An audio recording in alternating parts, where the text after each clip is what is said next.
gratis. Terus mereka kasih lagi konsultasi medis secara gratis. Jadi bisa berobat secara gratis, bahkan kadang-kadang untuk obatan juga dikasih gratis. Orang yang sudah ditolong ini, ya terutama umat muslim yang sudah pernah dibantu ini, mereka juga nggak mau istilahnya bentrok dengan mereka. Jadi walaupun mereka tahu ini kristenisasi, tapi mereka juga nggak mau melaporkan ataupun nggak mau jadi saksi lah kalau terjadi hal-hal kristenisasi kepada orang yang sudah beragama. Ini jadi kendala juga loh Bang. Yang terjadi di daerahku ya, daerah Goa, dia masuk di desa-desa. Itu beda lagi tuh. Beda lagi tuh. Silakan Bun. Ya ini modusnya ini. Nah, coba kita lihat.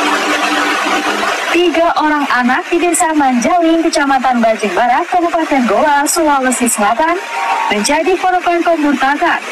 Kasus terbongkarnya saat orang tua mengetahui anaknya sudah dibaptis dan namanya diganti oleh pelaku. Mengetahui hal itu, orang tua anak langsung melapor ke Majelis Ulama Indonesia Kabupaten Goa dan aparat kepolisian. Para warga juga mengusir Sabi Muske karena dianggap menjadi pelaku kristenisasi bagi anak-anak di pemukiman mayoritas Muslim. Guna menghindari hal yang tidak diinginkan, petugas TNI Polri bergegas mengamankan pelaku pemurtadan.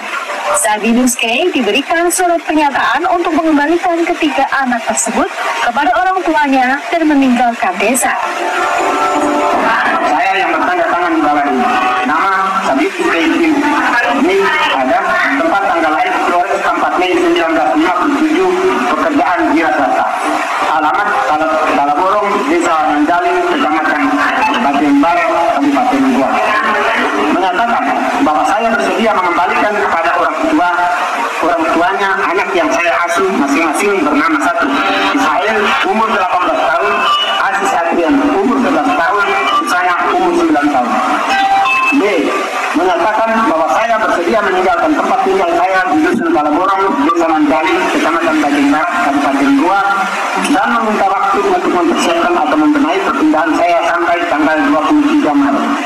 Demikian surat pernyataan ini saya buat dengan sebenar-benarnya, dan apabila di kemudian hari ternyata pernyataan saya ini tidak benar, maka kami bersedia diproses secara hukum sesuai dengan peraturan perundang-undangan dan dokumen yang terbitkan akibat dari pernyataan ini menjadi tidak sah. Menjalin 27 terjadi dan 33 yang mengatakan ini seperti ini. Dulu Bang.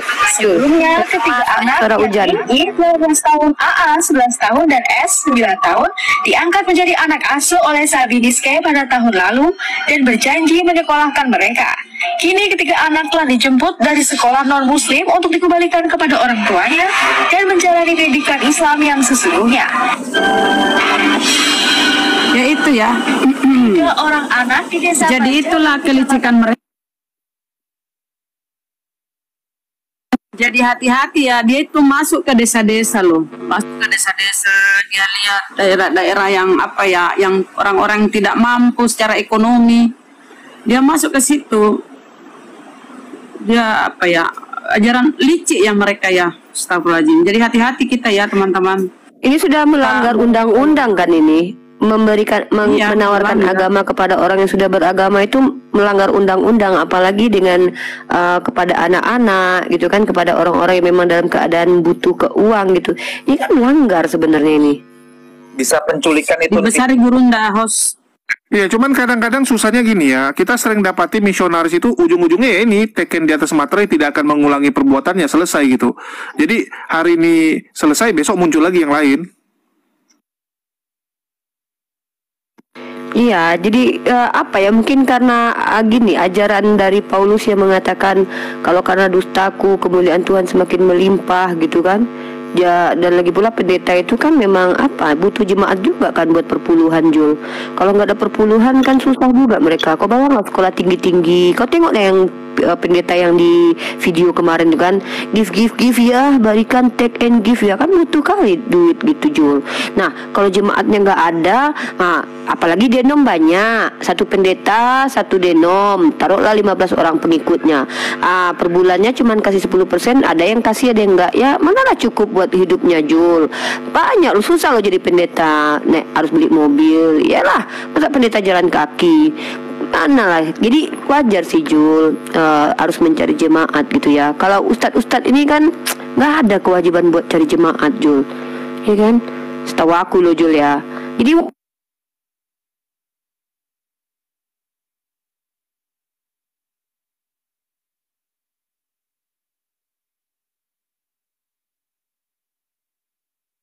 aku aja kalau seandainya si Razi itu Kristen malu aku. Dia dibaptis. Iya. Si Razi. Udah dibaptis. Astagfirullah. Bayang ya? Udah. Iya serius ya. Si Razi yang penyo aja bersyukur kali loh orang Kristen loh. Kayak dapat apa mereka gitu kan. Padahal si Razi aja loh. Kalian bayangin lah umat tusbol ya kan. Aku aja loh. Geli aku kan. Jadi itulah. Memang mereka membutuhkan jemaat. Kenapa? Karena perpuluhan itu dibutuhkan memang. Itu ya teman-teman ya. Jadi kita bisa melihat bagaimana kebanggaan teman-teman Kristen kita dengan hadirnya Razi menjadi salah satu murtadin favorit orang Kristen, yang walaupun penyok tetap saja membanggakan. Jujur aja ini bukan body shaming ya, bukan. Ini penyok dalam artian apa? Kan perangainya yang penyok. Kalau masalah fisik tuh nggak boleh dihina ya, itu ciptaan Allah. Perangainya penyok, kan dia tukang tusbol Jul. Jadi itulah kira-kira. Makasih. Waduh, gawat nih, gawat. Ya kalau misionaris ini memang belakangan ini kita lihat makin agresif ya. Saya nggak tahu nih apakah lagi banyak kucuran dana, karena dibandingkan dengan tahun-tahun lalu, belakangan ini makin ngeri gitu, makin rajin lah mereka untuk turun ke lapangan. Bahkan kita lihat ya, dulu aku pernah bongkar yayasannya Paul Jang. Yayasan Paul Jang tuh sebulan kurang lebih 700 sampai 900 juta. Ya, itu duit yang diturunkan di lapangan untuk membantu orang-orang, baik dia bagi-bagi nasi, bagi-bagi bantuan, dan termasuk yang tadi saya perlihatkan ya, dia kasih kursi roda, dia kasih bantuan pupuk ke orang-orang. Dan ini kadang jadi kendala kita gitu, karena orang kalau dikasih sesuatu juga dia pasti akan bela yang ngasih gitu ya. Dia akan ngebela yang ngasih dia itu. Bahkan sekarang yang paling sering kita dapat itu anak-anak. Jadi mulai anak-anak tuh didoktrin gini. Jadi anak-anak itu kan banyak yang mereka ajak ke tempat mereka, terus di situ dikasih hadiah, dikasih makanan dan sebagainya. Dan anak-anak itu diajari gitu, kalau terima hadiah itu ngomongnya apa? Haleluya, haleluya. Jadi ada beberapa penonton itu bingung gitu, kok tiba-tiba anak dia pulang-pulang ke rumah ya mulai ngomong haleluya. Rupanya setelah diselidiki, gara-gara main ke tempat yang kakak itu, yang tempat orang Kristen itu, mereka setiap dapat barang, mereka harus bilang haleluya. Bahkan sudah mulai anak-anak kecil tuh bisa lagu rohani. Nah ini yang gawat ini ya. Dan kita sebenarnya butuh aksi nyata sih untuk menangkalnya, selain cuman istilahnya kita ngomong gini ya. Karena apapun ceritanya yang kita lawan ini kan orang-orang yang ada di lapangan gitu. Iya. Bang Farudin ada mau disampaikan? Silakan. Sedikit lagi sebelum Kang Farudin ya. Silakan. Jadi aku yang kutunggu-tunggu murtad tuh Bu Yuni, tapi kok si Raji gitu loh. Maksud aku tuh kan Bu Yuni ini kan kasihan Jul. Di Syiah nggak diterima, di Islam pun kelakuannya macam itu ya kan, nggak diakui lah kan. Di Kristen pun ditolak dia loh. Kenapa? Ayolah orang Kristen, terimalah Bu Yuni. Dia udah akrab kali loh sama Mikana. Nanti bisa dia cari-cari jilbab sama Mikana nanti ya kan. Ayolah bantulah, terimalah Bu Yuni. Dia butuh loh bantuan kalian. Kalian nggak lihat rumahnya kayak gitu, nggak kasihan kalian Kristen?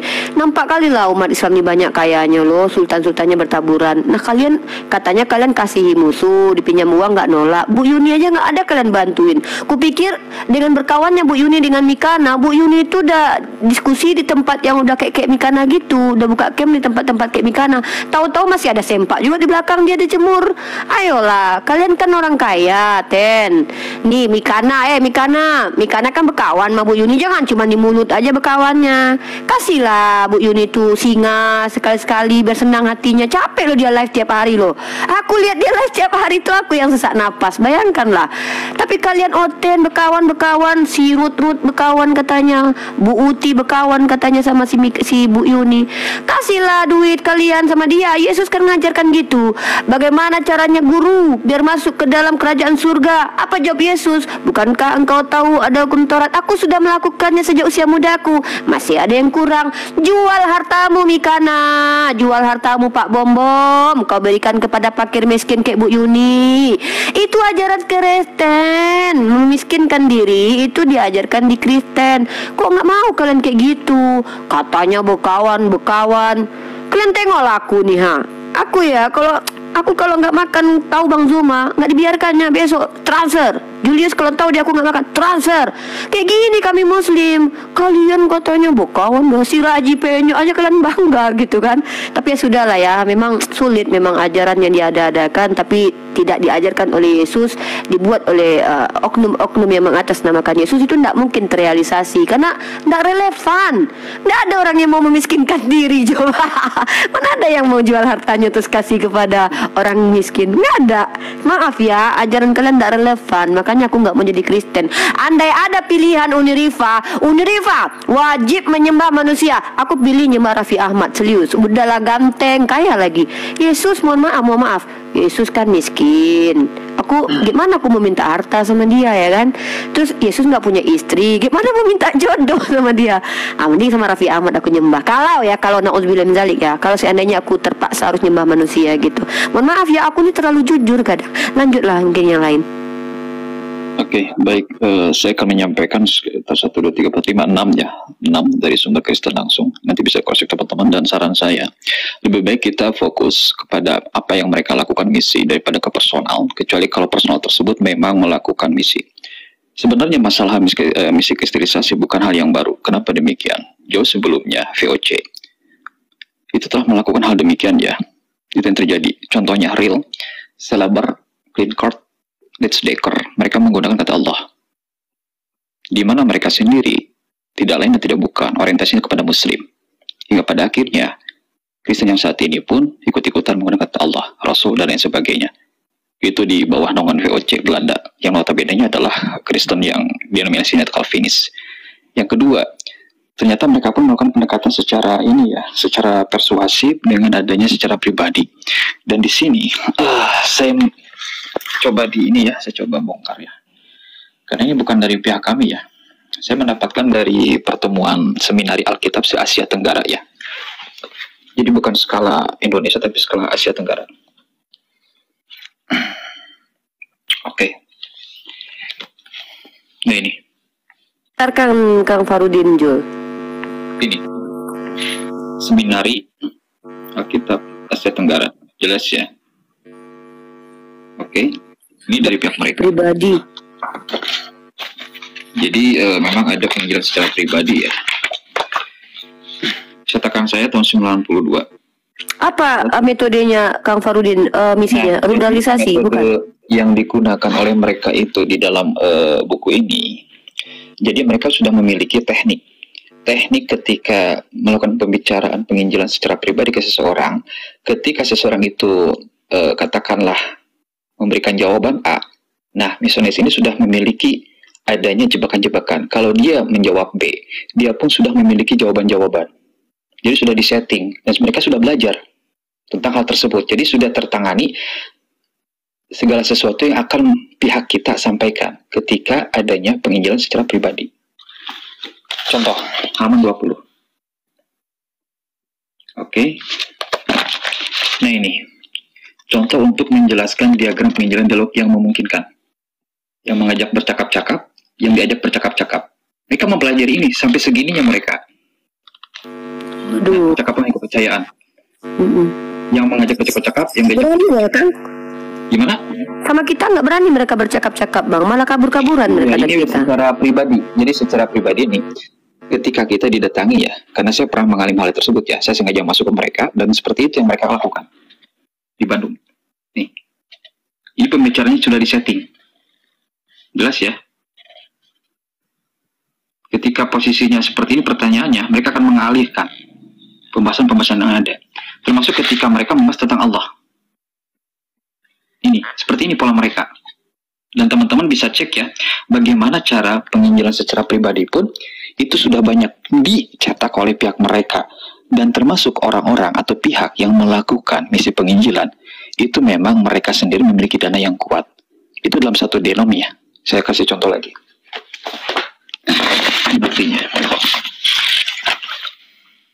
Jadi memang misi-misi mereka itu untuk satu denom, kemah Injil. Ini dari mereka ya.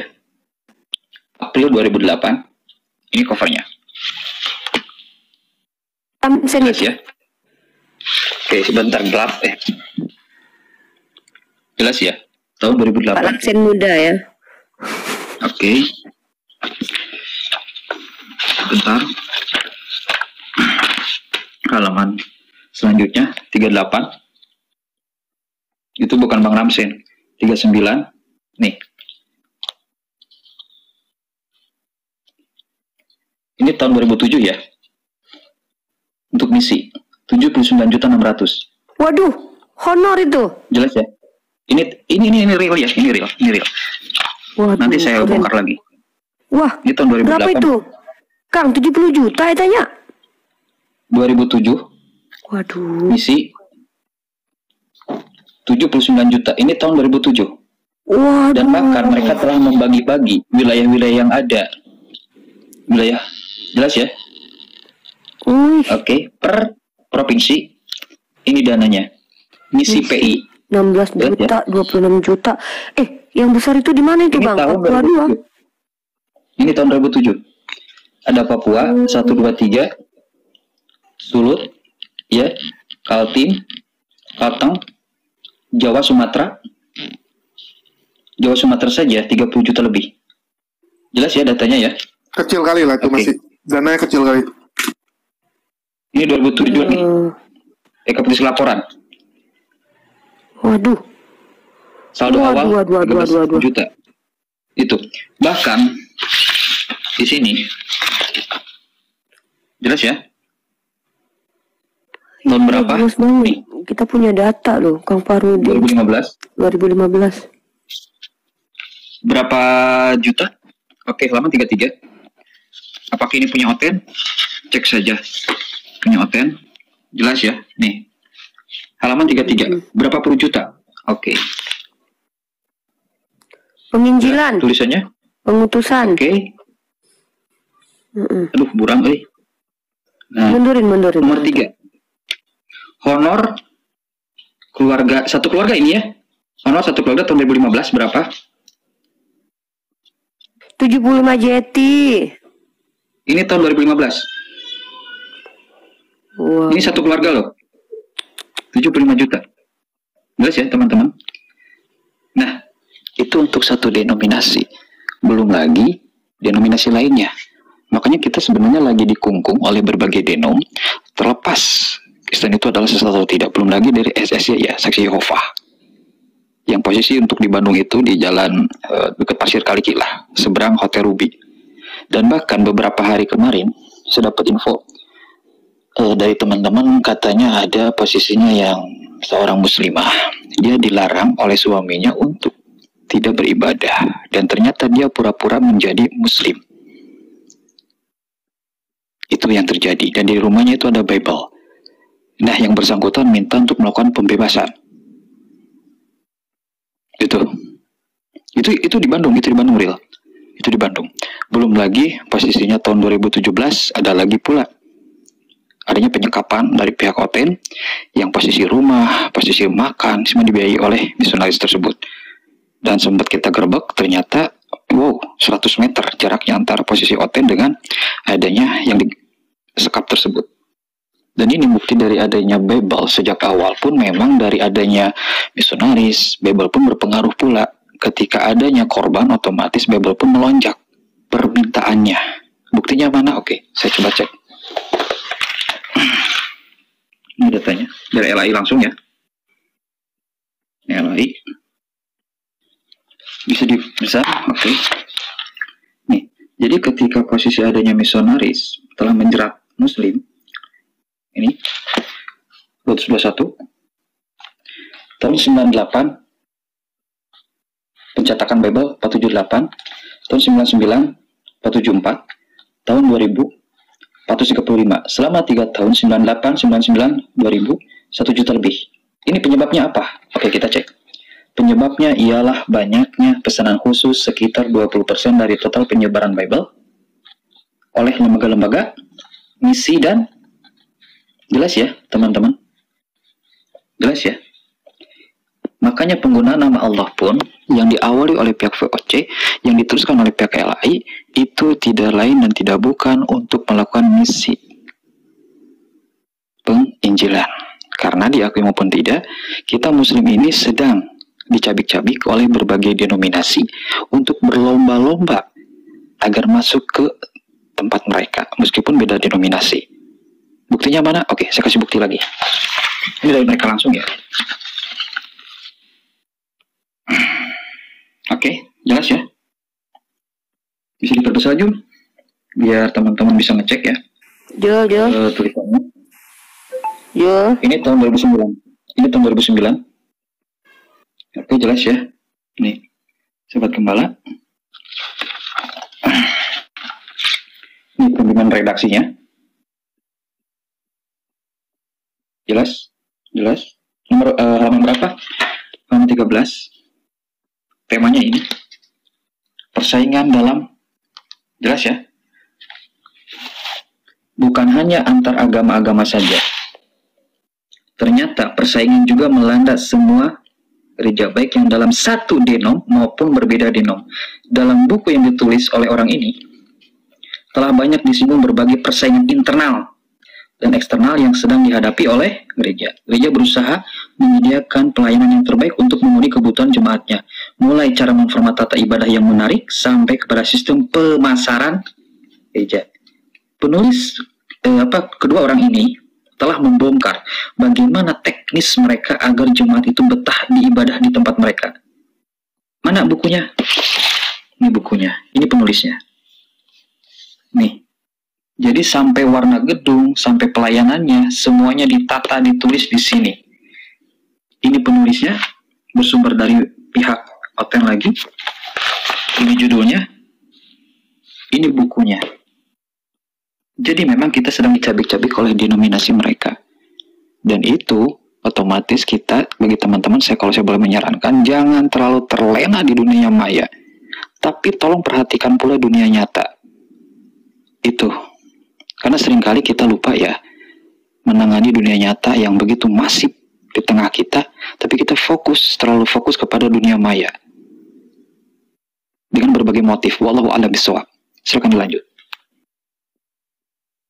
Oke, makasih atas penjelasannya Kang Farudin. Ya, itulah saya bilang, kalau di medsos kita udah menang telak, tapi di lapangan kita masih kelabakan. Ya, kita masih kalah telak. Dan untuk itulah kenapa di 2024 ini ya, saya secara pribadi akan fokus lebih di lapangan. Ya, di 2024 saya akan lebih rajin di lapangan, dan kita akan kunjungi tempat-tempat yang didatangi oleh misionaris. Ya, walaupun mungkin kita nggak bisa berbuat apa-apa, ya minimal kita tanya-tanya lah. Ya, kita akan tanya-tanya. Kita juga akan berbagi Jumat berkah di daerah-daerah seperti itu. Dan saya sudah tuliskan ini di komunitas di channel saya sendiri. Ya, mungkin teman-teman bisa lihat. Ya, jadi lokasi yang Risuli Lubis kita sudah ketahui, jadi kita putuskan ya, ini lokasi Risuli Lubis sudah kita ketahui, dan kita putuskan hari Jumat nanti. Ya, hari Jumat nanti tanggal 19 Januari kita akan mendatangi tempat tersebut untuk berbagi Jumat berkah. Adapun 3 alasan kenapa kita harus turun ke lapangan. Yang pertama untuk menguatkan iman saudara kita yang terus dicekokin oleh pemahaman tentang Kristen oleh para misionaris. Terus yang kedua ya tentu saja untuk membantu saudara kita yang kekurangan, karena memang sudah tanggung jawab kita sebagai seorang muslim untuk membantu saudara kita. Terus yang ketiga, untuk memastikan tidak ada kecurangan-kecurangan ataupun penghujatan-penghujatan kepada agama Islam yang dilakukan oleh para Polikarpus ini. Karena sering kita dapati saat mereka sedang jualan agama, ya mereka bukan hanya fokus menjelaskan agamanya, tapi menjelekkan agama orang. Ini yang sering. Ya, sering sekali kita dapati mereka selalu bilang apa? Oh, di agama kalian gak ada janji keselamatan. Oh, agama kalian itu ya sebenarnya pagan karena begini begitu gitu kan. Kalian nggak tahu bahwa agama kalian itu nyembah batu dan sebagainya. Untuk itulah saya bilang kita akan fokus turun ke lapangan ya untuk membantu saudara-saudara kita yang kekurangan, dan ini sudah kita mulai dari tahun 2023 sebenarnya. Cuman saya sempat stop karena ngurusin masalah saya ya. Saya fokus ngurusin masalah saya, jadi saya stop. Dan kita akan aktifkan lagi Jumat Berkah. Ya, dan ini udah kita mulai dari 2 minggu yang lalu. Ya, ini waktu itu. Ya, kita akan terus turun ke lapangan, dan bagi teman-teman yang mau ikut serta dapat menghubungi saya, dan kita akan tentukan lokasi kita ngumpulnya di mana, dan kita akan turun kemana. Dan begitu juga untuk akun TikTok saya ya. Semua akun TikTok saya hibahkan untuk Jumat Berkah. Semua pendapatan yang saya dapat lewat stiker itu akan kita pakai untuk kegiatan Jumat Berkah kita. Karena saya pikir ya sudahlah, kita lebih fokus di lapangan aja untuk tahun 2024 ini. Oke, mungkin ada mau ditambahin dari Bang Zuma?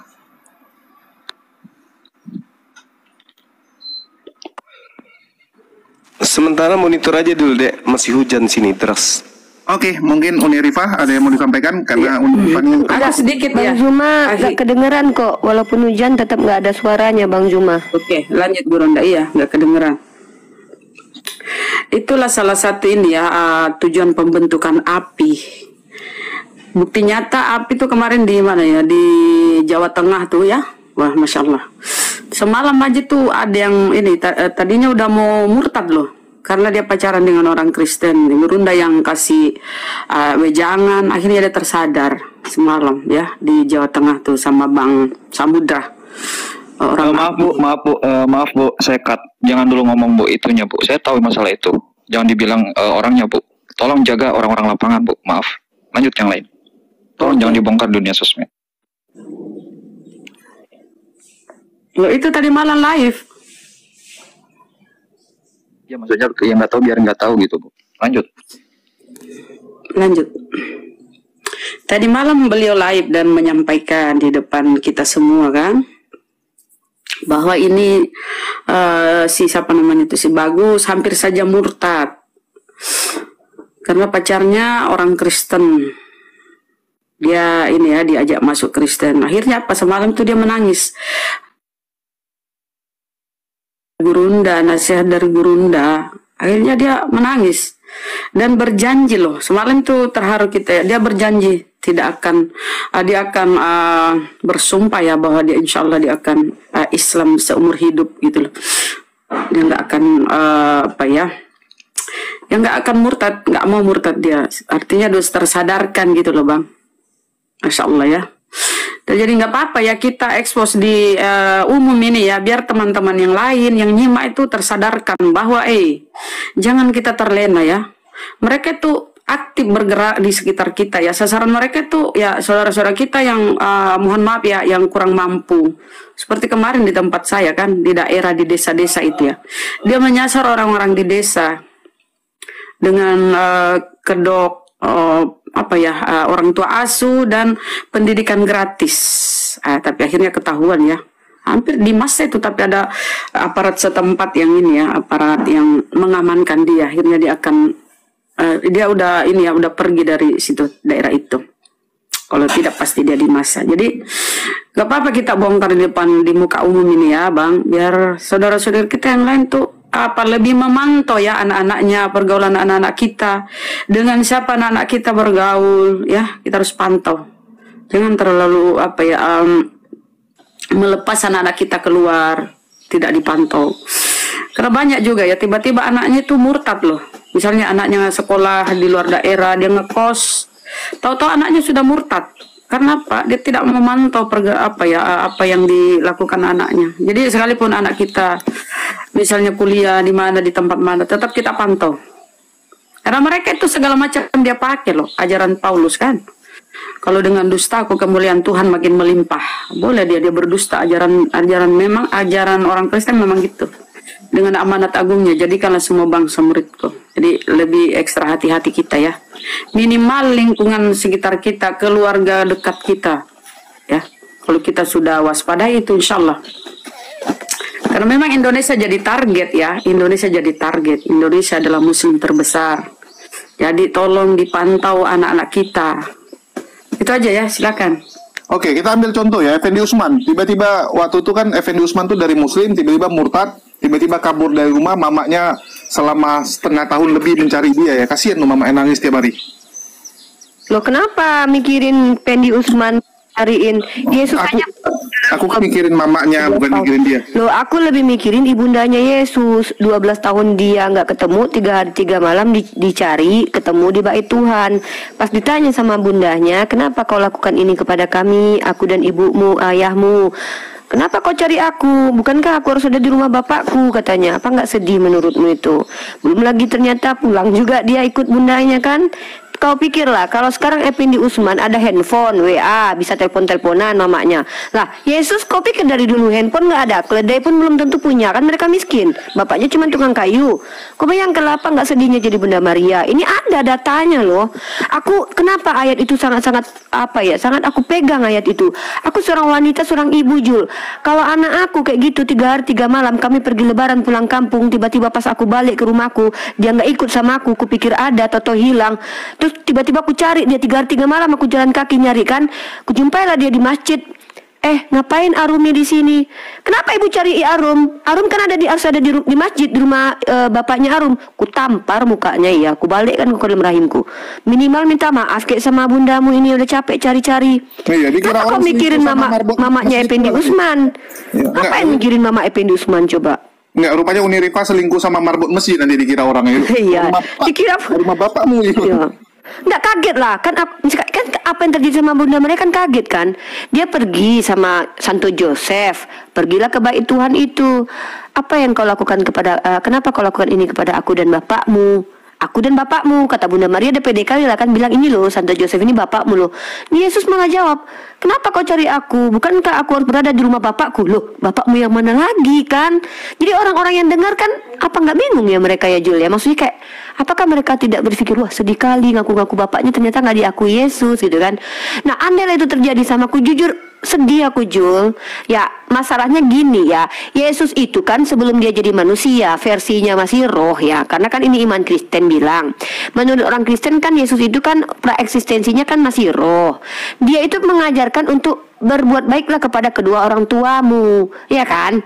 Lah ketika dia umur 12 tahun dia udah jadi Tuhan waktu itu, kenapa dia malah membuat ibunya sedih gitu loh Jul. Nah terus abis dia hilang kan, dia ikut pula lagi sama ibunya pulang ya kan.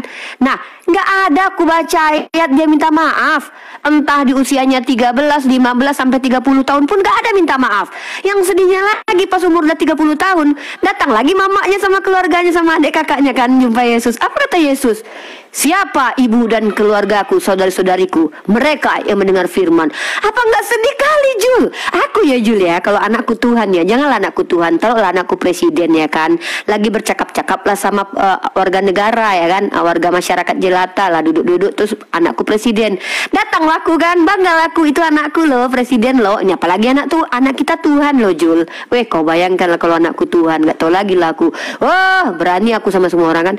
Lah tiba-tiba dia datanglah jumpai anaknya. Apa kata Yesus? Siapa ibuku? Siapa saudara-saudariku? Mereka yang mendengar firman Tuhan. Apa nggak sedih kali Jul? Nah makanya aku mulai berasumsi kan, apakah ini yang menjadi asbab Bunda Maria tidak diketahui kehidupannya sampai sekarang? Perempuan itu Jul, dia memiliki psikis yang berbeda dengan laki-laki Jul. Perempuan itu sangat baper Jul. Terkait tentang suami dan anak Jul, jangan main-main Julius. Tidak diakui suami dan tidak diakui anak, mati kita Jul. Aku sempatlah Arum ya nggak ngakui dia. Ku tampar bolak-balik Arum itu serius. Oh nggak berani kau nggak ngakui aku mamamu. Ku masukkan kau lagi ke dalam rahim ya. Sini. Ini bayangkan anaknya sebagai Tuhan Jul. Giliran di hadapan publik diturunkannya roti. Dia bisa merubah air menjadi anggur. Kau bayangkan lah ya, apa nggak bangga kali itu kalau jadi Bunda Maria. Tapi kena yang menyedih, yang membuat aku sedih sebagai ini kan aku kan bukan Kristen, nggak punya Roh Kudus, jadi kan wajar kalau aku berpikiran begini secara logika kan. Ketika seorang ibu datang kepada anaknya dan mengaku bahwa aku lo ibunya lo, kan bangga lah kita ya Julia. Tahu nggak kalian yang merubah air jadi anggur itu siapa? Anakku lo itu. Tahu nggak kalian siapa yang menurunkan roti dari langit itu? Anakku lo itu. Kan bangga kan Jul kalau kita bicara di publik diakui bahwa inilah ibuku. Tahu-tahu apa kata Yesus coba? Siapa ibuku? Siapa saudari-saudariku? Mereka yang mendengarkan firman Tuhan. Apa enggak lunglailah lutut aku kalau aku jadi Bunda Maria Jul? Mungkin Bunda Maria orang yang kuat ya Jul ya. Dia adalah orang yang sangat luar biasa. Makanya beliau tidak bersedih hati. Bahkan ketika melihat anaknya digantung di tiang salib pun dia tidak nangis kayaknya Jul. Nangis gak Jul? Kau baca nggak Bible-nya? Nangis nggak? Nggak ada. Manggil anaknya nggak? Minta anaknya jangan dihukum nggak? Nah itu aku khawatir Jul. Takutnya kayak ya mohon maaf ya, Bunda Maria ini mungkin nggak sekelas lah sama ibunya Malin Kundang. Ibu Malin Kundang ngeri loh Jul, nggak diakui sedikit langsung dikutuk jadi batu. Coba kau bayangkan, Bunda Maria nggak dikutuknya anaknya memang, walaupun Paulus yang mengutuk di Galatia pasal 3:13, Bunda Maria cuman diam aja. Aku takutnya terlalu sakit hati seorang wanita, maka dia hanya bisa diam. Kau tahu dalam ranah psikologi, wanita ketika sudah marah sekali Jul, dia nggak ngamuk-ngamuk kayak anak kecil Jul, jambak-jambak rambut, enggak, itu kekanak-kanakan. Wanita yang punya karakter, wanita yang berjiwa kuat, wanita-wanita kayak kelas-kelas Kak D lah, kayak aku gini ya kan. Ya kan? Kami kalau marah nggak nangis-nangis, nggak meronta-ronta Jul. Tapi kami diam Jul. Dan marah itu Jul. Wah, Bunda Maria diam ketika Yesus disalib. Aku takut Jul. Bunda Maria marah Jul, karena umur 12 tahun dia udah sakit hati, kecewa. Kan ketika Yesus berkata begini, kenapa kau cari aku? Bukankah aku harus berada di rumah Bapakku? Dia nggak ngerti loh Jul apa yang disampaikan Yesus. Ditulis loh di situ. Mereka berdua tidak mengerti apa yang dikatakan oleh Yesus. Bayangkanlah. Apakah terpendam selama ini kan? 12 tahun. Umur 30 tahun pun woman katanya. Kau nggak baca KJV ya Jul? King James Version. Woman. Aku kalau dibilang sama si Arum ya, hai perempuan kata si Arum, wah aku jambak, aku campak dia ke sungai Jul. Perempuan kata si Arum. Tapi ya itulah ya, luar biasa Bunda Maria ini memang wanita yang berjiwa besar, luar biasa. Maksudnya alhamdulillah ya Bunda Maria dalam Al-Quran itu, bahkan nama Sayyidah Maryam itu menjadi salah satu surah dalam Al-Quran. Manusia pertama kali yang memuliakan Bunda Maria sejak dia dihina, dinista, dituduh berzina adalah satu manusia yang bernama Muhammad ibnu Abdullah. Itu dia, diikuti oleh umatnya saat ini. Itu manusia pertama yang sangat-sangat memuliakan. Bahkan nama surah di Al-Quran bernama surah Maryam. Dia memiliki anak, bahkan anaknya yang dikatakan terkutuk, Galatia 3:13, dikatakan penyihir, orang ODGJ oleh banyak orang pada waktu hidup. Bahkan cerita tentang dia berseliweran. Manusia pertama kali yang mengatakan dia wajihan fid dunya wal akhirah itu adalah Muhammad ibnu Abdullah. Kemudian diikuti oleh umatnya. Jadi kenapa Oten dibenci sama kita? Kenapa mereka coba memurtadkan umat Islam? Toh andai kita di Islam pun kita tidak menghina kedua tokoh ini. Toh andai kita menjadi penyembah Allah, pengikut Muhammad SAW, kita tidak meletakkan posisi Nabi Yesus dan bundanya di tempat terhina, tempat terkutuk, tempat tak layak. Kita bahkan memuliakan mereka berdua gitu Jul. Inilah kadang-kadang aku sedihnya Oten nih, oknum Kristen ini ya, yang demi perpuluhan, demi uang saku. Kenapa kalian murtadkan umat Islam? Sudah baguslah umat Islam itu memuliakan. Ketika menjadi Kristen, percaya orang Islam yang murtad ini dengan Galatia pasal 3:13. Kan tadinya memuliakan jadi mengutuk. Udahlah, percuma juga gitu loh. Kalian memurtadkan selagi masih ada Bang Zuma dan Bunda Rahma ya. Tapi nggak apa-apa, tolonglah murtadkan itu Yuni, tolonglah, serius. Tolonglah aku sama kalian. Keluarkanlah kemampuan suhu kalian yang oten-oten yang betul-betul mampu kiamat turun tangan lah kalian. Murtadkanlah Bu Yuni itu, serius. Muak kali aku lihat dia, maaf ya, aku jujur aja nih soalnya. Oke, lanjutlah Bang Zuma. Tuh Bang Nandar belum angkat suara Bang Nandar.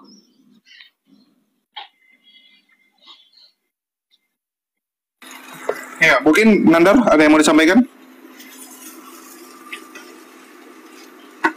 Oke, jauh dari perangkat. Ya, ini jadinya kita membahas. Beliau kan sebagai pengacara ya, Bang Nandar ini.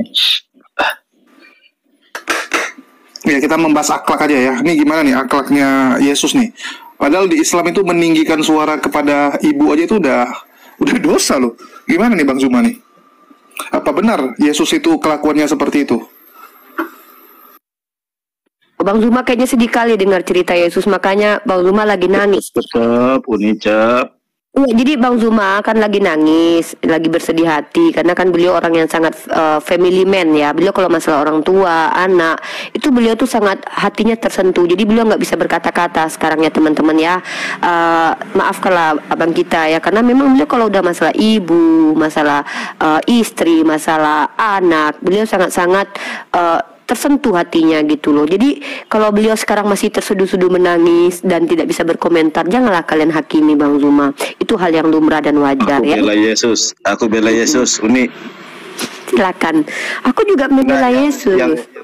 Yang di ayat Alkitab, di ayat Bible yang bilang, wahai wanita, itu bukan untuk ibu Yesus, itu untuk istrinya.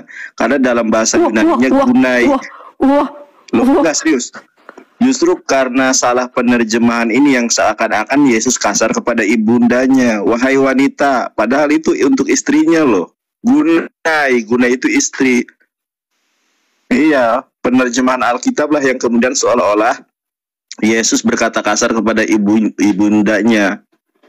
Padahal itu terjemahan yang kurang tepat. Harusnya istriku. Itu kepada istrinya. Terima kasih. Iya, jadi gini ya. Kalau kita bicara tentang Yesus memiliki istri, kenapa menjadi tidak wajar pertanyaannya? Sementara dia mati wajar, disunat wajar, makan ikan goreng wajar. Kenapa kayak seolah kalau Yesus punya istri itu menjadi aib yang luar biasa kalau dia adalah 100% manusia yang normal, ya kan? Iya kan? Nah, mungkin inilah ya, dalam Islam itu justru dengan menikahi perempuan itu meninggikan derajat perempuan ketimbang dia mencium-cium kaki Yesus tapi tak dinikahi.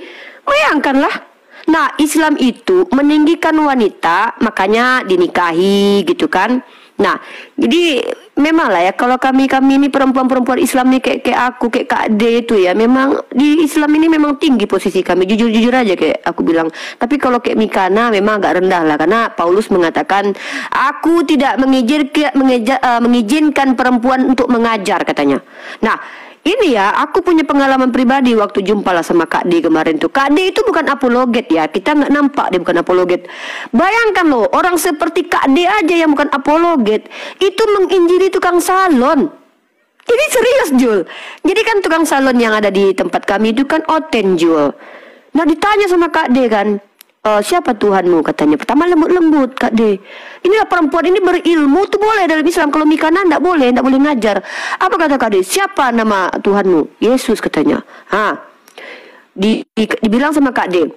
Pertanyaanku, siapa Yesus menurut Yesus, kata Kak D. Kan kaget lah orang satu salon itu kan. Udah ketar-ketir lah yang muslimnya kan, yang pemilik salonnya muslim kan, ketar-ketir lah dia kan. Mau nangis lah si Oten yang laki ini. Dia laki tapi kayak cewek gayanya karena mah tukang salon kan. Siapa Yesus menurut Yesus, kata Kak D. Kata aku, wah parah kali mama ini. Ku bilang kan, dihantamnya abang-abang salon ini. Ku bilang kan, iya kan sama Tuhan kita. Dia kan manggilnya ini kan, kalau sama Kak D itu ada panggilan khusus lah kan. Kan sama Tuhan kita. Siapa bilang Tuhan kita sama, kata Kak D. Jadi kupikir inilah Islam. Perempuan diberi hak berbicara, diberi hak untuk menginjili, diberi hak untuk menjadi guru. Tapi di dalam Kristen, perempuan tidak boleh mengajar. Ngeri, kata Edis bilang tuh. Ngeri, kata Edis. Nggak boleh. Dan anehnya dilanggar sama Mikana, Sophie Katul. Heran aku sama orang Kristen yang patuh lah kalian sama ajaran Paulus itu loh. Paulus itu loh udah dijumpai Yesus, udah didatangi Yesus, walaupun kesaksiannya berbeda ya kan, beda-beda 2 ayat. Jadi tolonglah kalian ikutilah kata Paulus. Tidak boleh perempuan pakai emas. Mikana kasih emasmu dulu sama Bu Yuni. Ya, perempuan tidak boleh pakai emas, mutiara, rambut dikepang. Mikana jangan dikepang. Nggak boleh pakai latas Louis Vuitton, mahal. Mikana dilarang dalam Kristen memakai barang-barang mewah. Mana dalilnya? Ada. Unirifa nggak sembarangan. Unirifa ini nggak pernah asumsi ya. Unirifa kalau berdiskusi selalu pakai data. Nggak boleh memfitnah, karena Islam tidak bolehkan memfitnah. Ini kata Kak D, kita itu perempuan Islam cantik. Kalau kita sadar kita cantik, maka cantiklah kita. Maka kita tidak boleh memfitnah. Seperti yang dilakukan Bu Yuni, ya nggak boleh. Ya, jadi kalau dalam Islam itu perempuan itu boleh mengajar dan martabatnya tinggi, ya. Nah, kita lihat dalam Kristen ini. 1 Timotius pasal 2 ayat 11. Karena Adam yang pertama kali dijadikan, kemudian barulah Hawa. Lagi pula bukan Adam yang tergoda, melainkan perempuan itulah yang tergoda dan jatuh ke dalam dosa. Apalah maksud si Paulus ini? Janganlah kami. Ibunda Yesus itu perempuan. Gara-gara dialah bisa Yesus bicara, bundanya yang menyapi, membesarkan, walaupun besarnya, kemudian roti diturunkannya dari langit, dikasihnya ke orang lain. Ya kan? Dirubahnya air menjadi anggur. Nggak mungkinlah Bunda Maria minum anggur. Apalah salahnya dirubahnya ranting-ranting jadi emas, menyenangkan hati mamanya, kan senang hati Bunda Maria itu sebenarnya ya kalau secara logika. Tapi kan Yesus kan nggak seperti itu, dia kan mengosongkan diri ya. Jadi begitu memang kalau logikanya aku pakai ya. Nah jadi ketika kita berbicara tentang perempuan dalam iman Kristen, sama seperti dalam semua jemaat orang-orang kudus. Nih ayatnya ada, perempuan-perempuan harus berdiam diri dalam pertemuan-pertemuan jemaat, sebab mereka tidak diperbolehkan untuk berbicara. Mereka harus menundukkan diri seperti yang dikatakan juga oleh hukum Taurat. Ini ngeri kali, ngeri kawan, ngeri. Perempuan harus, bahkan kalau ada perempuan yang adalah seorang budak atau hamba, harus patuh akan segala sesuatu kepada tuannya. Disuruh jungkir balik lah tuh. Disuruh kayang, terpaksa kayang lah. Apalagi disuruh manjat pohon mangga. Ya mau gimana? Nggak bisa menolak, karena nggak boleh menolak, kata Paulus. Di mana ayatnya? Ada. Titus pasal 2 ayat 9. Hamba-hamba hendaklah taat kepada tuannya dalam segala hal dan berkenan kepada mereka. Jangan membantah. Aduh ya Allah ya Rahman ya Karim. Nabi Muhammad hadir, perbudakan dihapuskan. Paulus hadir, udah nggak boleh bantah. Aduh ngeri kata Adis. Makanya aku nggak mau jadi oten. Gitu loh. Kadang-kadang Bang Zuma pas sudah selesai nangisnya ya. Soalnya kita kalau bahas tentang perempuan, Bang Zuma tuh sangat tersentuh. Bahas tentang ibu, mungkin sedih Bang Zuma pas baca Bible Lukas itu ya, tentang Yesus hilang terus bikin sedih mamahnya itu kali ya. Udahlah Bang, jangan sedih Bang. Memang kadang-kadang kisah-kisah yang kita baca dalam Bible itu memang membuat syok kita umat Islam ya.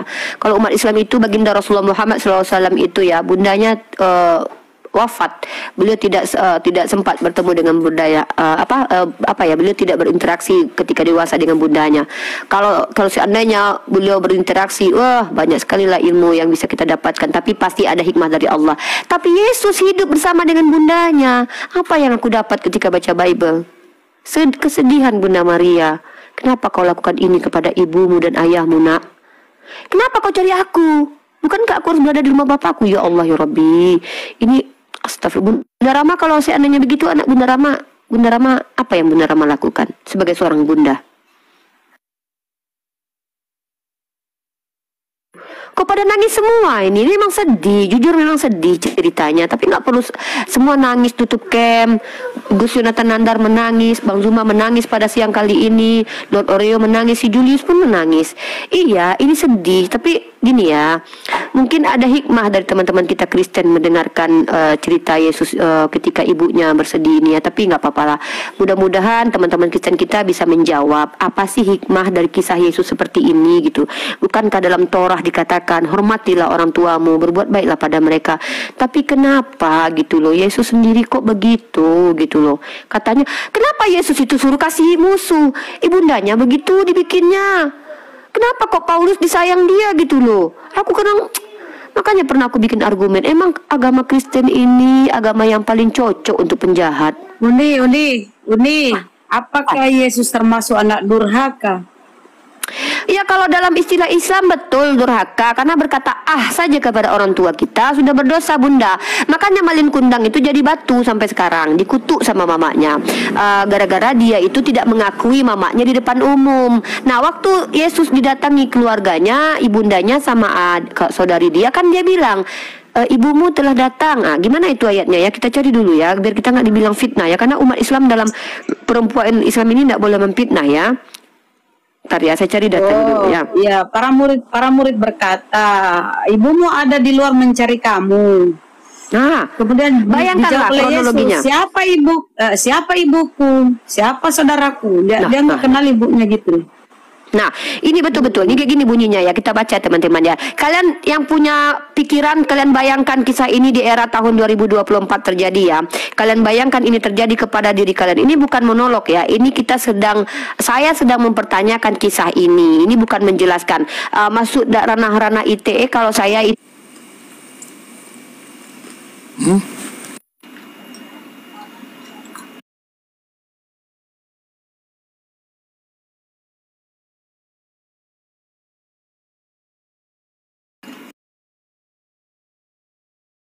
Pas 8 aja lah, kita lihat, buka aja lah satu perikop kalau kata teman-teman kita Kristen itu, biar kita mengerti katanya Bible itu ya. Kalau perlu baca satu kitab baru kita bicara ya, begitu caranya dalam Kristen setahu aku ya. Katanya baca satu perikop, giliran pendetanya cuma ayat nggak apa-apa kata dia kan. Giliran awak yang baca suruh satu perikop katanya nih. Jadi Lukas pasal 8 nomor ke-21. Kalau kita baca ini nggak ada, kita baca perikopnya di mana ini? Ini perumpamaan tentang pelita ya. Di ayat ke-16-nya itu tentunya begini. Tidak ada orang yang menyalakan pelita lalu menutupinya dengan tempayan atau menempatkannya di bawah tempat tidur, tetapi ia menempatkannya di atas kaki dian supaya semua orang masuk. Oh panjang ya, ini perumpamaan ya, aku nggak ngerti, maaf ya, karena ini perumpamaan ini ayat-ayat mutasyabihat ya. Kemudian ada sebab tidak ada sesuatu yang tersembunyi, tetapi siapa yang tidak ini kok ada ayat mutasabihat di Bible, gimana sih? Ini ada Petra, ada ayat mutasabihatnya di Bible. Ada Petra. Selamat siang Petra. Ya, Siki Petra, ini mau cerita dulu Petra. Diam dulu Petra ya. Petra jangan ikut nangis, memang sedih memang cerita ini. Dari Yesus dan anak saudaranya. Ini judulnya begitu ya, perikopnya Yesus dan anak saudaranya. Di ayat ke-19-nya begini. Ibu dan saudara-saudara Yesus datang kepadanya, tetapi mereka tidak dapat mencapai dia karena orang banyak. Kalian bayangkanlah, anak kalian lagi dikerubunin orang. Kalian pengen membanggakan dia, pengen meluk dia, pengen membuktikan bahwa ini loh orang yang telah merubah air jadi anggur, menurunkan roti, ini anakku loh. Bayangkanlah, jangankan dia menurunkan roti dari langit, ketika dia jadi presiden aja pasti kalian bangga ada dia. Itu terjadi ya. Lalu orang memberitahukan padanya. Jadi adalah orang-orang yang mungkin lihat, nggak tahu orangnya siapa. Jangan kalian tanya ya, entah Cahyono, entah Bambang, nggak tahu kita nih, karena nggak ada tertulis ya. Jadi karena orang tahu bahwa itu mama sama saudaranya, adalah orang bilang sama dia. Bayangkan, kalian bayangkan ya, apa katanya? Ibu dan saudara-saudara Yesus datang padanya, tetapi mereka tidak dapat mencapai dia karena orang banyak. Orang memberitahukan padanya, ibumu dan saudara-saudaramu ada di luar ingin bertemu dengan engkau. Apa jawab Yesus? Tetapi ia menjawab, ibuku dan saudara-saudaraku ialah mereka yang mendengarkan firman Allah dan melakukannya. Astagfirullahaladzim. Kalian bayangkan kalau ini terjadi pada ibu kalian lagi berpidato di atas podium, lalu ibu kalian berteriak-teriak, anakku yang ganteng, calon presiden, coblos nomor 04, anakku loh itu. Tahu-tahu ada pas pampres datang. Pak, bapak jangan ngomong aja, bapak ini aja kampanye dari tadi, ibu bapak di bawah itu. Mana ibuku, mana anakku, mana keluargaku, dia yang mencoblosku, maka dialah anak. Apa nggak sedih kawan? Kalau aku sempat terjadi sama aku, ini bicara tentang diriku ya. Betul ya, kalau aku ya, ya oke lah, datang aku ke dukun, ku santet anakku ya. Tapi kan aku nggak percaya santet gitu kan, sayangnya aku kan muslim. Sama anaknya. Sedih loh bunda gitu kan. Jadi emang sedih banget ini kisah ini. Tapi ya nggak tahu lah, kita tanya Petra lah. Petra, kalau kau lagi misalkannya kau juara karate, janganlah juara makan kerupuk, lalu banyak yang mengidolakan kau Petra, kau lagi ngomong lah di hadapan orang kan, mamamu teriak-teriak Petra, lalu kau datanglah orang sama Petra, mamak kau datang itu. Kau jawablah kan Petra, siapa mamaku, siapa adik-adikku, dialah yang berteriak-teriak kepadaku saat ini. Menurut kau itu baik apa enggak Petra? Gini nih. Jadi kamu ini salah satu juga ibunya Yesus juga. Ketika kau mendengarkan firman Yesus, engkau adalah saudaranya.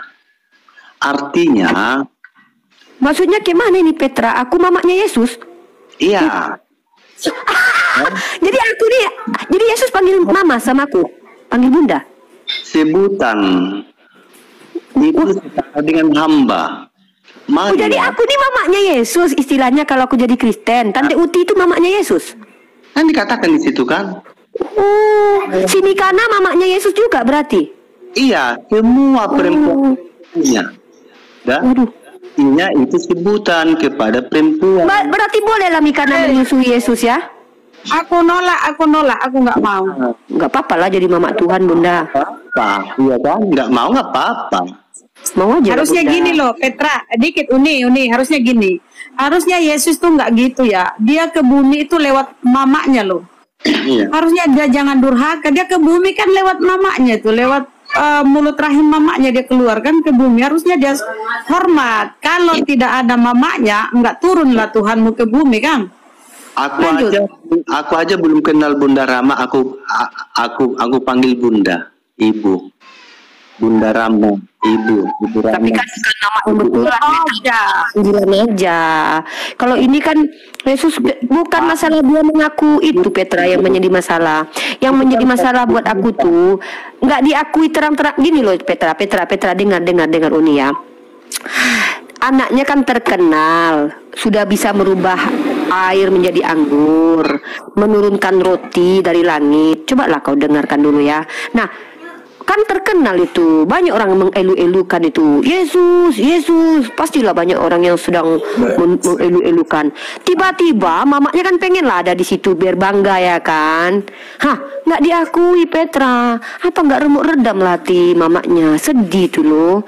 Nah maksud aku, menurut kau bagus nggak itu akhlak kayak gitu? Padahal dia kan memerintahkan di dalam Torah waktu dia belum jadi manusia ya Petra. Waktu itu kan dia masih jadi roh katanya. Nah dia mengajarkan katanya loh ya, ini kata kalian Kristen loh, dia mengajarkan untuk berbuat baik kepada kedua orang tua. Lah tapi dia nggak ngakuin mama bapaknya. Dia bikin pusing mama bapaknya 3 hari 3 malam. Kayak mana itu Petra? Sedih loh, aku sebagai perempuan nggak terima rasanya gitu loh. Begini artinya Diam kamu. Anak tetanggamu itu Petra suruh balik dulu anak tetangga itu. Petra suruh pulang dulu anak tetangga itu. Petra berisik. Oke. Ketika ada orang mengatakan, Guru, ibumu dan saudaramu ada di luar. Arti Yesus mengatakan seperti itu. Setiap orang yang mendengarkan firman-Nya itu adalah saudaranya. Artinya suatu kedekatan antara Allah dan manusia itu. Gitu loh. Kalau mama sama saudaranya termasuk nggak dalam kategori yang dia sampaikan itu? Semua saudara dia. Pengakuan dia kalau mama sama saudaranya termasuk orang-orang yang mendengarkan firman Tuhan. Baik sama Bang Juma ini, baik sama jadi kalau Bang Juma ini apa? Bapaknya Tuhan? Bukan. Oh, bisa juga dipanggil Yesus Bapak. Karena jadi Bang Juma ini bisa dipanggil. Loh, dia kan sudah dikatakan bahwa Yesus itu menyetarakan dirinya dengan manusia itu. Ya, tidak ada umpamanya. Jadi Bang Juma setara dengan Yesus. Ya, tidak ada suatu istilah. Ya udah kalau gitu saya panggil Assalamualaikum Bapaknya Yesus. Itu loh. Iya, salam. Bang Juma setara loh Bang, ternyata sama Yesus loh Bang. Berkeliaran kemana-mana orang sakit ini. Pak Juma ini virus kita panggil abang. Itulah Tuhan yang benar. Kalau Tuhan yang tidak benar itu, Allah itu, mana bisa dia datang ke dalam dunia? Orang manusia ini tidak ciptaan si Allah. Bentar dulu, diam dulu Petra sebelum Bang Juma ngomong. Abang, signal abang satu Bang. Manusia itu. Diam dulu, mute dulu Jul. Udah mulai dia menghujat ini Jul. Diam kau dulu ya, Bang Juma lagi signalnya lagi satu itu. Nanti ku bahas itu, nanti dibahas sama Bang Juma itu. Diam kau dulu, menghujat kau. Dengar dulu. Allah tidak pernah menciptakan manusia. Jul, mute dulu. Itu Bang Juma signalnya satu merah.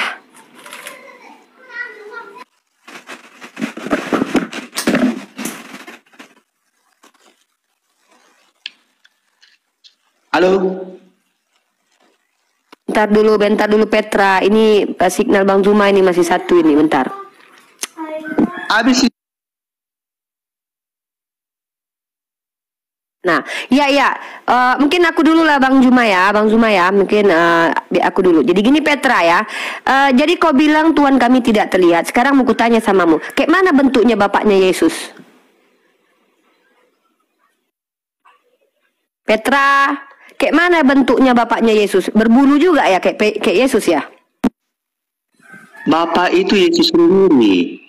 Oh, jadi Bapak itu Yesus sendiri yang mati di tiang salib, berarti Bapak? Iya. Oh, itu mati Tuhan mau 3 hari. Itu Yesus itu kan, Yesus dipanggil, itu kan panggilan. Nah, inilah teman-teman ya, bisa kita lihat di sini ya, bahwa Petra Tuhannya berbulu, disunat hari ke-8, baik dari surga sudah berbulu, turun ke dunia sudah berbulu berarti ya? Memang sudah berkulit ya? Yesus itu kan Bapa, Repai. Iya, Yesus kan Bapa. Karena dia Bapa, maka sejak zaman dahulu memang dia sudah berkulit, berpori, berbulu. Sudah memang begitu keadaannya. Ketika dia lahir? Ya, aku tanya, jawab dulu. Aku juga pastikan aja.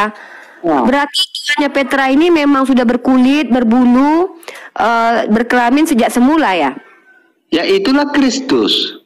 Oh gitu. Nah, jadi ketika dia waktu di surga itu berkulit berbulu itu, dia butuh makan nggak di surga? Kayak ada air ludahnya juga, air ludah, keringat gitu. Tidak ada makan-makan di surga dan kawin mengawin. Seperti surga si Allah itu. Tidak ada. Ada kawin. Dan kita tanya, itu yang jadi pengantinnya kan kalian nanti. Yesus kan semua perempuan laki-laki kan akan menjadi mempelai Yesus nanti. Kok nggak ada pula kawin? Jangan bohong, jangan dusta depanku, jangan dusta. Petra, sembuh kau dek ya. Di dalam kitabmu justru secara eksplisit tertulis kata kawin. Di mana di situ aku nggak mau debat kusir ya. Di dalam kitabmu ketika kalian menolak bahwa tidak ada kawin di surganya kami, dan di dalam kitabmu sendiri secara eksplisit bukan implisit. Nih sorry aku sambil ngecas, nanti lanjut benar Mas. Tertulis bahwa Yesus itu kawin. Nah, sementara dalam Al-Quranul Karim kau tidak dapat menemukan fitnahanmu terhadap agama Islam. Nah jadi beginilah cara diskusinya kau Petra. Makanya aku bilang, ya, ini ku bilang samamu ya, jangan kebanyakan makan ketombe Petra, nggak sehat. Oh iya, kami nggak jadi pesundal karena di surganya umat Islam tidak ada pesundal. Dalam kitabnya Petra bahwa dikatakan pesundal lebih dulu masuk ke dalam kerajaan surga. Kenapa? Karena memang ternyata pesundal itu tidak berdosa. Kenapa? Karena Yesus mampu mengampuni tanpa harus mati. Contoh, Maria Magdalena seorang pesundul. Dia diampuni karena berbuat kasih. Berbuat kasih itu tidak ada batasannya dalam Kristen. Tidur dengan laki-laki orang itu bisa dikatakan kasih. Tidur mengasihi suami orang, mengasihi laki orang, itu nggak ada batasan kan, kecuali ada batasan di agama kalian. Oh, yang mengasihi itu begini. Nah jadi kalau ada pesundal mengasihi suami orang, maka sejatinya mereka tidak bisa dikatakan berdosa Petra, ya, karena pesundal itu dulu masuk surga. Dan Maria Magdalena mantan pesundal bahkan mencium kaki Yesus. Nah jadi ketika di agama kami tidak tertulis tuduhanmu, tapi di agamamu, di kitabmu tertulis secara eksplisit bukan implisit. Yesus kawin, ada dalilnya, kitab Wahyu. Pesundal masuk surga, ada dalilnya, kitab Matius. Tapi tuduhanmu semua terhadap Islam tidak tertulis dalam Al-Quran kami. Gitu Petra ya. Silakan dilanjut, aku mengecas HP dulu. Jul, suruh Bunda Rama dulu. Oke, saya jawab ya Rama ya. Memang benar perempuan itu mencium kaki Yesus. Itu adalah bukti kasih. Ketika perempuan yang berdosa itu sadar akan dosanya, dia mencium kaki Yesus dan meninyati. Maksudnya di sana adalah dengan cara itulah perempuan itu mengasihi Tuhan Allahnya. Ketika dia menyadar bahwa dia di dalam satu kejahatannya. Nah, bukan dia kawin-kawin di situ. maksud daripada dia mencium kakinya itu adalah penyesalan dosa, bukan suatu perzinahan, bukan seperti Muhammad menghampiri perempuan bocil, gitu loh. Kan ini tidak tertulis ya. Kalau kau bilang bahwa Maria Magdalena tidak berzina dengan Yesus, dari mana kau tahu bahwa dia mencium tidak sampai ke burung Yesus? Emang kau lihat? Dari mana kau bisa membuktikan kepadaku kalau Maria Magdalena mencium kaki Yesus tidak sampai ke burungnya? Dari mana kau bisa memastikan itu? Bisa kau tunjukkan sama aku dalilnya? Maria mencium hanya sampai lutut. Dari mana kau bisa membuktikan sama kami kalau Maria Magdalena terhenti mencium kaki Yesus sampai lutut, tidak sampai ke burungnya? Ayo jawab. Ya, jadi ketika kau berasumsi di hadapanku, aku pun bisa melakukan hal yang sama. Ya, tapi tidak ada gunanya bagi umat. Aku bisa kok. Bahkan narasi yang kubangun itu bukan asumsi. Contoh, kejadian Yesus membuat ibunya sedih, itu ada dalilnya. Ketika Yesus tidak mengakui ibunya di hadapan orang, itu ada dalilnya. Ketika kaki Yesus dicium perempuan, ada dalilnya.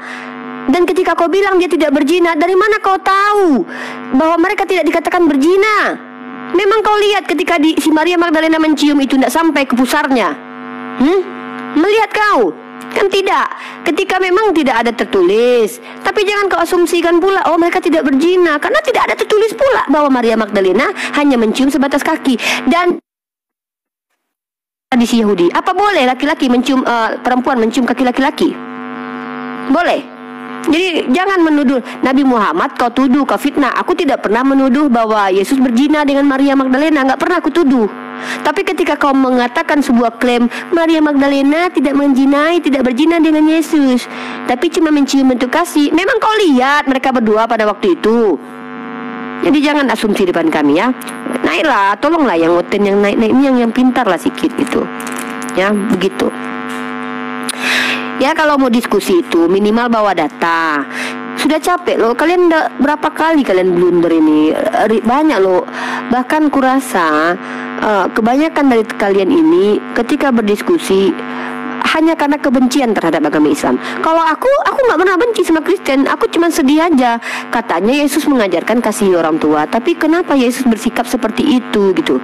Kepada musuh kasih, tapi kenapa kepada ibundanya dia begitu sikapnya? Ada apa gitu? Barang siapa yang tidak membenci ibunya, bapaknya, itu diajarkan dalam Kristen dan itu tertulis eksplisit, bukan implisit. Ya, aku akan bacakan ini contohnya ya. Makanya pernah aku bilang agama Kristen ini agama yang cocok untuk para penjahat, karena Yesus datang untuk para penjahat, mentaubatkan para penjahat gitu. Ya, di datanya gini ya. Barang siapa yang tidak membenci. Nah, ada ajaran membenci itu. Ya, apakah gara-gara ini Yesus menunjukkan bahwa dia tidak? Nih, Lukas pasal 14 nomor 26. Jikalau seorang datang kepadaku dan dia tidak membenci, diperintahkan untuk membenci loh. Membenci bapaknya, ibunya, istrinya, anak-anaknya, saudara-saudaranya, laki-laki atau perempuan, bahkan nyawanya sendiri, ia tidak dapat menjadi muridku. Nah ini pertanyaannya. Jangan kau fitnah baginda Rasulullah Muhammad SAW ya, dengan kebencianmu. Aku bacakan data, aku bacakan dalil. Begitu, tunjukkan dalilnya. Katanya, ya aku umat Islam ini mana lah pernah berdusta nih. Jadi banyak kalian ini yang ternyata nggak baca Bible ya. Heran aku ya Allah. Kami juga yang ngajarin kalian Bible ya. Oten di bawah, tolong ini dibuka, kitab Lukas pasal 14:26. Ya, oten di bawah, tolong dibuka ayat ini. Ya, nih. Ya, nih, ini baca. Jikalau seorang datang kepadaku dan ia tidak membenci bapaknya, ibunya, saudaranya, anak-anaknya, saudaranya laki-laki dan perempuan, bahkan nyawanya sendiri, ia tidak dapat menjadi pengikutku. Begitu. Kok pada turun semua orang ini? Jul? Sedih kali ya ceritaku ya. Takut sama lu.